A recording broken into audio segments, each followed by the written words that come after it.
Sabay-sabay natin alamin ang mga kaganapan na nangyayari sa ating bansa.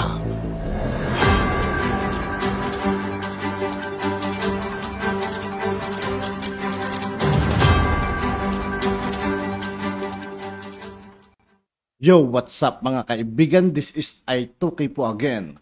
Ngayon nandito naman ulit tayo sa channel ni Pinas News Insider. Dito naman ulit tayo magbibigay ng komento at reaksyon. Kaya samahan nyo guys. Let's go! Ito ang balita ngayon.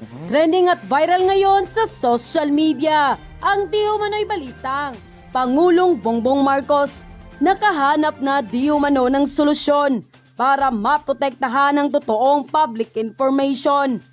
Fake news at bias media.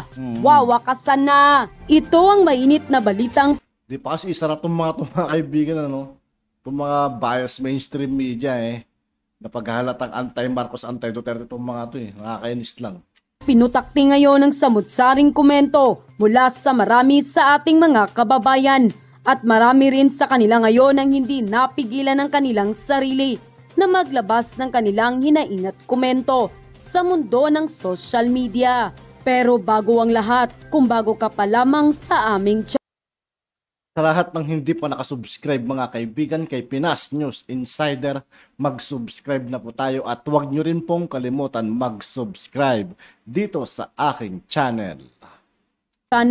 Ay please huwag kalimutang i-like ang video at mag-subscribe at i-click ang notification bell para mas maging updated pa kayo lalo sa lahat pa ng bagong video na i-upload namin.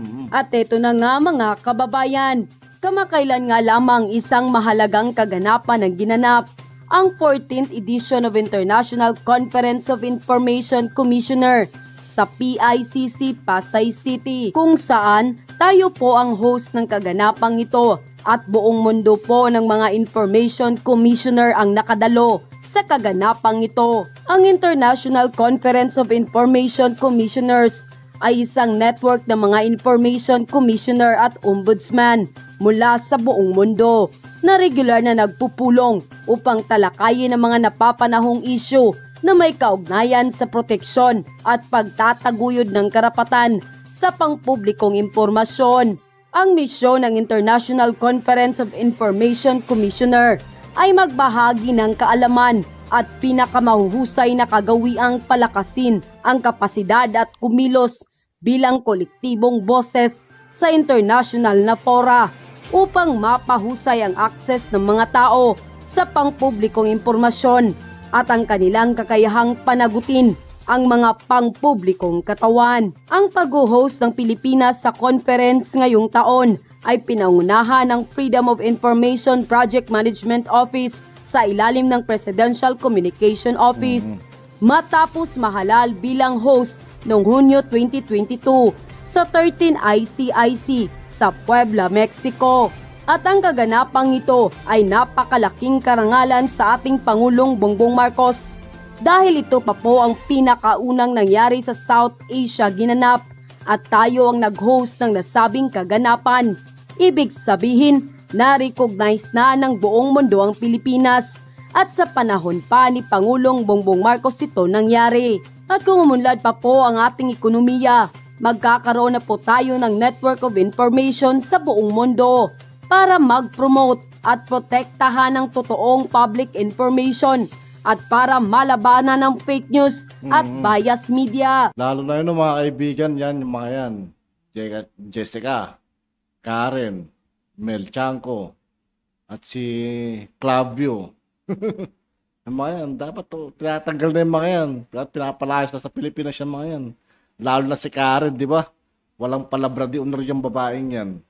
Sabi niya, pag nanahal do si Pangulong Bongbong Marcos mga kaibigan, alis siya ng Pilipinas. Ay ngayon, nakaupo na hanggang ngayon, nandito pa sa Pilipinas. Dapat pinapalayas na yan.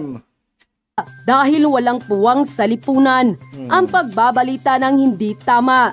Pinapahalagahan pa ang masamang propaganda upang linlangin ang taong bayan. Maging responsable, walang kinikilingan at hindi sana maging bayaran. Ayon kay PBBM, may kampanyang gagawin ng pamahalaan upang malabanan ang pagkalat ng fake news. Kabilang na dito ang paglulunsad ng Information Literacy Campaign. Pakinggan po natin si Pangulong Ferdinand Bongbong Marcos Jr. Like everyone here, we too recognize as a matter of principle that fake news should have no place in modern society. And as part of our efforts, we will undertake a media and information literacy campaign, which shall be digital, multimedia, and youth-oriented.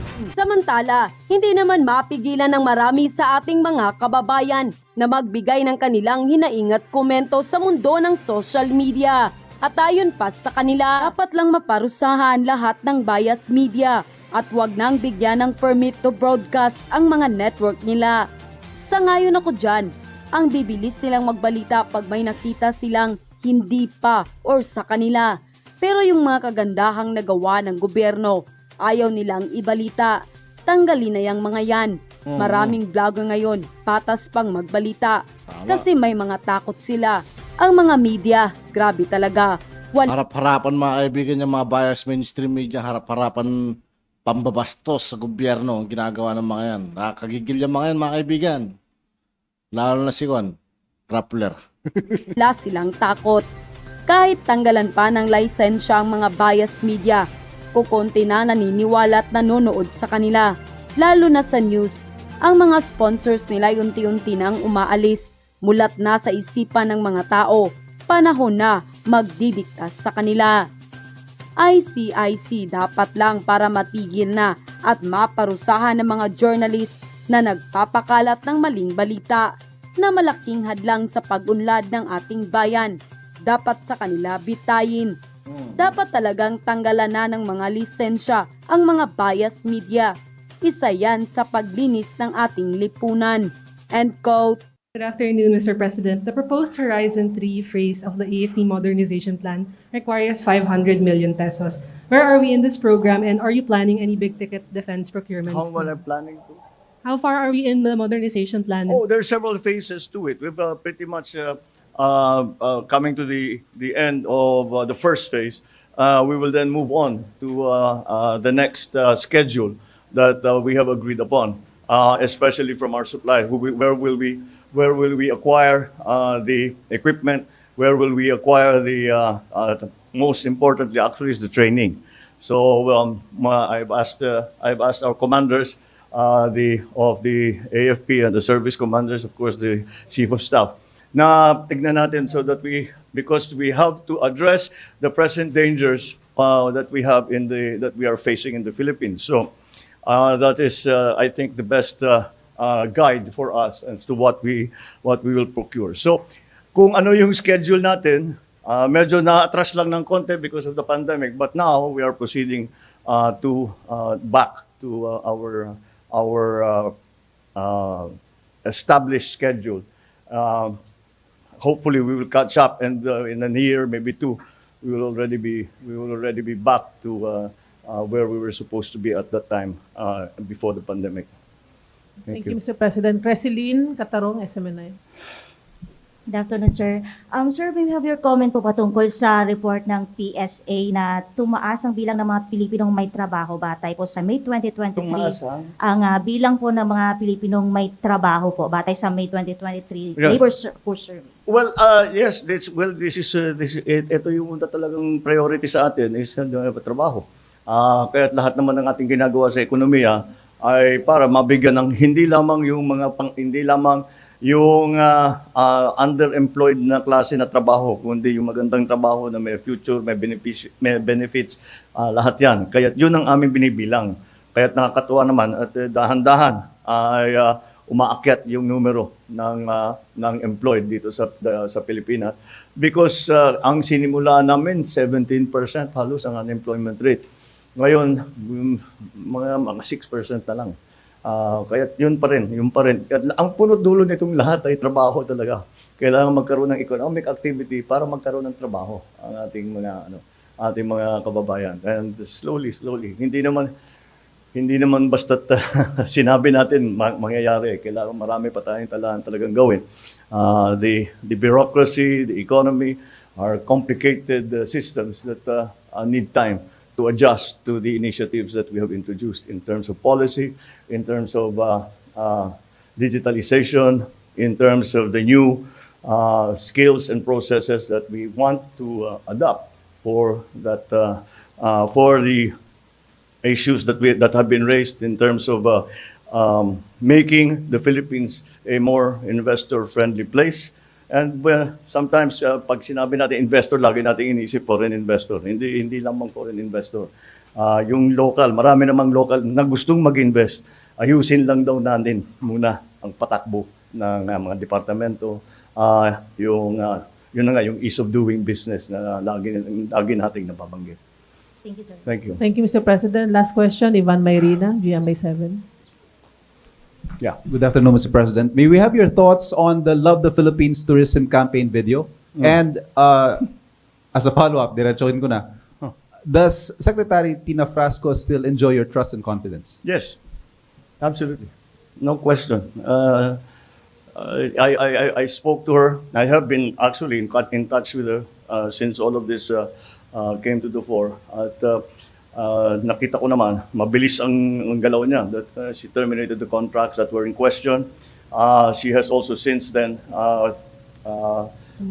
put under review all of the other contracts that were in the pipeline. Kaya sa akin palagay, she has it under control. She knows what to do, and I'm what she has done so far inspires confidence that she will fix the problem and that the campaign of Love Philippines will be as successful as we hope for it to be. At yun na nga mga kababayan, ano na ang masasabi mo? Kung mayroon kayong hinaingat komento patungkol sa balitang ito. At yun nga po mga kaibigan, dito po nagtatapos ng ating reaction video. Muli ako po si I2K ng Sundalo ng Dunggalo at 811. Maraming salamat sa patuloy na pagsuporta. Yeah, peace out.